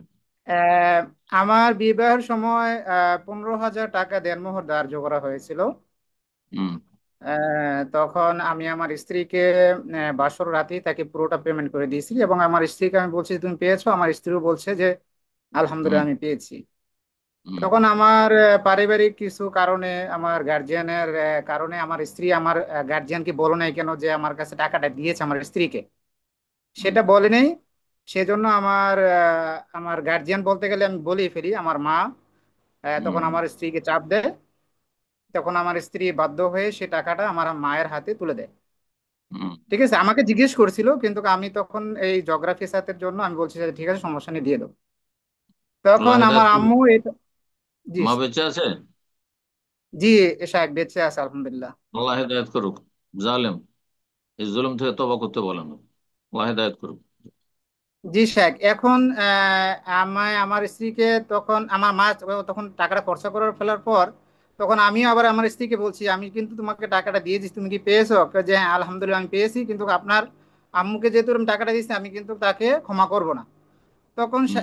এখন শায়েখ, যদি আপনি আমাকে একটু নসিহা করতেন, আমার মাকে নসিহা করেন যে এখন আমার কি করণীয় এবং আমার মার কি করণীয়। আপনার করণীয় আপনি দেবেন, আপনি দেবেন।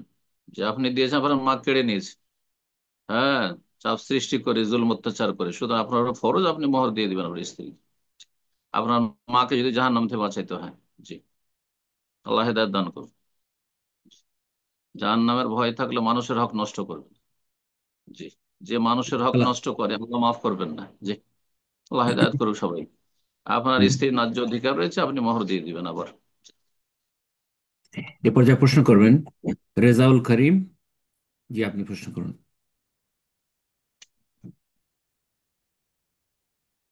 রেজাউল করিম, আপনার ডিভাইসটা আনমিউট করে নিন, প্রশ্ন করুন। Stop.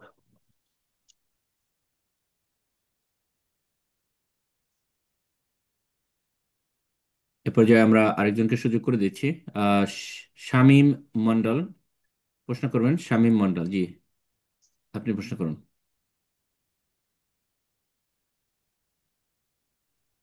আসসালামু আলাইকুম স্যার। আমি ইন্ডিয়ার জি, জোরে পশ্চিমবঙ্গ আওয়াজ শোনা যাচ্ছে না।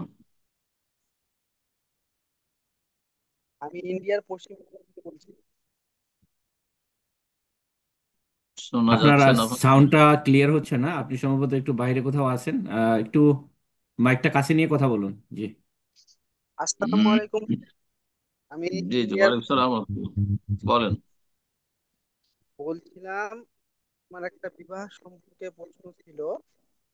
আমি শোনা যাচ্ছে মোটামুটি না, শোনা যাচ্ছে না। আ- আমি মোটামুটি 7 বছর আগে পালিয়ে, মানে কিছুই বিয়ে বোঝা করে। যাচ্ছে না। বাদে শামীম মন্ডল, আপনার সাউন্ডটা অস্পষ্ট। তো আপনার মাইক্রোফোনটা একটু চেক করে নিন। সম্ভবত আপনি একটু বাইরে কোথাও আছেন। তো ইনশাল্লাহ আপনাকে আবার সুযোগ করে দিচ্ছি, আপনি একটু মাইক্রোফোনটা চেক করে নিন। তো এই পর্যায়ে প্রশ্ন করবেন আল আমিন। জি, আপনি প্রশ্ন করুন। Stop.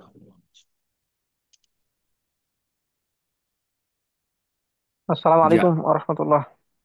ওয়ালাইকুম সালাম রহমতুল্লাহ বরকাত। জি, জি শেখ, বাংলাদেশ দিনাজপুর জেলা থেকে বলছিলাম। বলেন প্রশ্ন।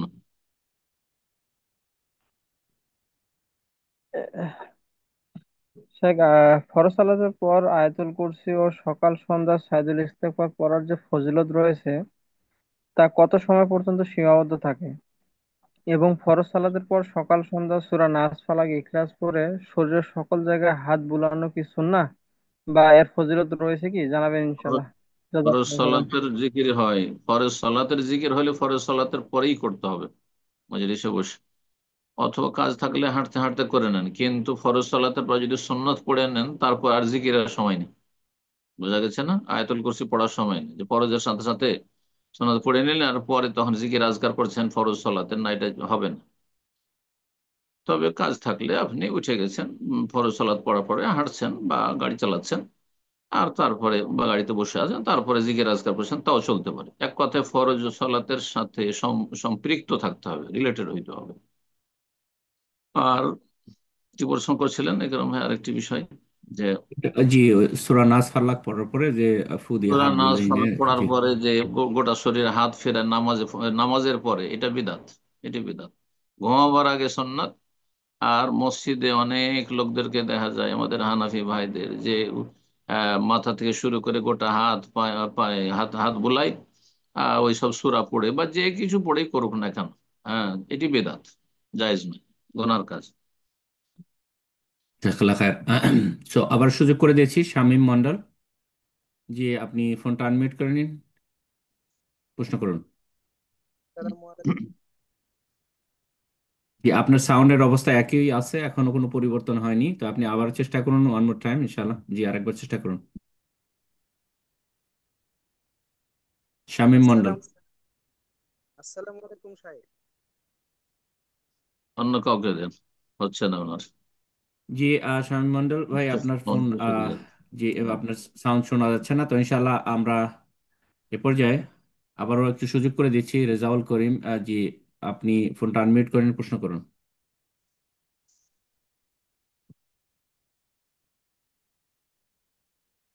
সম্ভবত উনি নেই, তো ইনশাল্লাহ আজকের সর্বশেষ প্রশ্ন নেব, সময় অনেক হয়ে গেল। আহ, যারা অনেকেই হ্যান্ড রেজ করে রেখেছেন, সময় অভাবে আসলে প্রশ্নকারী অনেক হয়, প্রশ্ন করতে পারলেন না, ইনশাল্লাহ আগামী প্রোগ্রামের শুরুতে এসে হ্যান্ড রেজ করবেন, ইনশাল্লাহ আপনাদের প্রশ্নগুলো আগামী সপ্তাহে নেওয়ার চেষ্টা করব।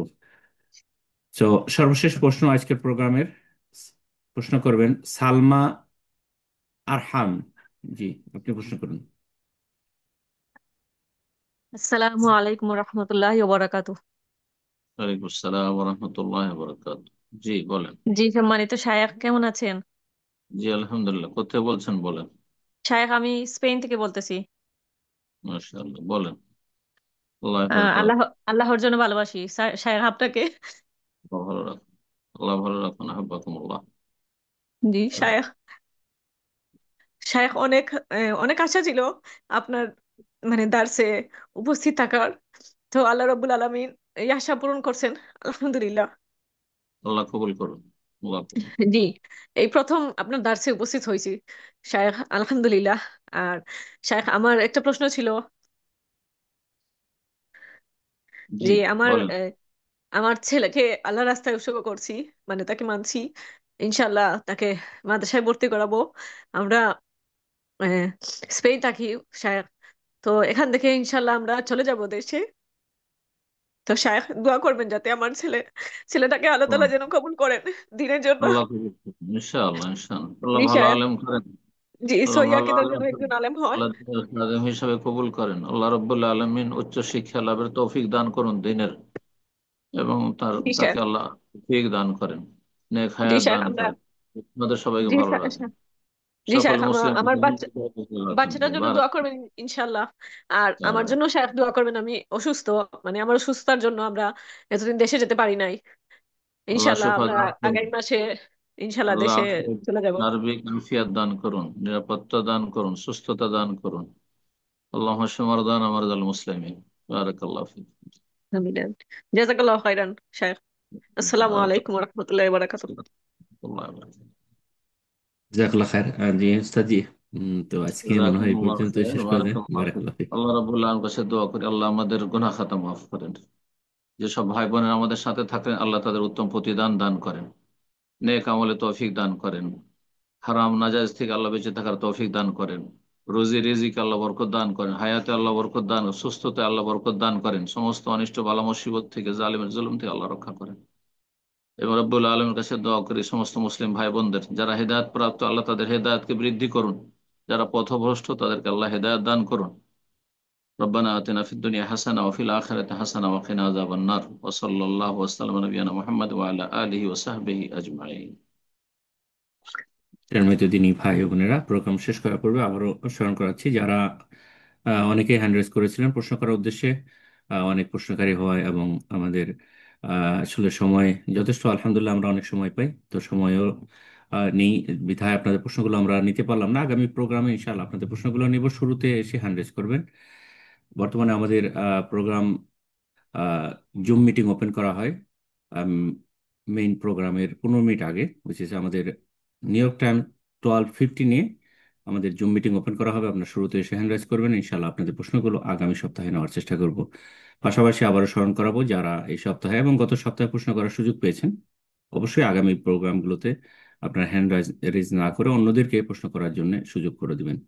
আল্লাহ সুবহানাহু ওয়া তাআলার কাছে দোয়া করি, আজকে আমরা যা কিছু শুনলাম, আল্লাহ যেন আমাদেরকে ইলম অনুযায়ী আমল করার তৌফিক দান করেন। আল্লাহ যেন আমাদেরকে সমস্ত রকম গুমরাহি থেকে হেফাজত করেন, আমিন। তো ইনশাআল্লাহ আগামী সপ্তাহে আবারও দেখা হবে, কথা হবে। সে পর্যন্ত আল্লাহ সুবহানাহু ওয়া তাআলা আমাদের সকলকে যে যে অবস্থায় আছে আল্লাহ ভালো রাখেন, সুস্থ রাখেন, আমিন। সাল্লাল্লাহু আলা নবিয়িনা মুহাম্মদ ওয়া আলা আলিহি ওয়া সাহবিহি আজমাইন। আসসালামু আলাইকুম ওয়া রাহমাতুল্লাহি ওয়া বারাকাতুহু।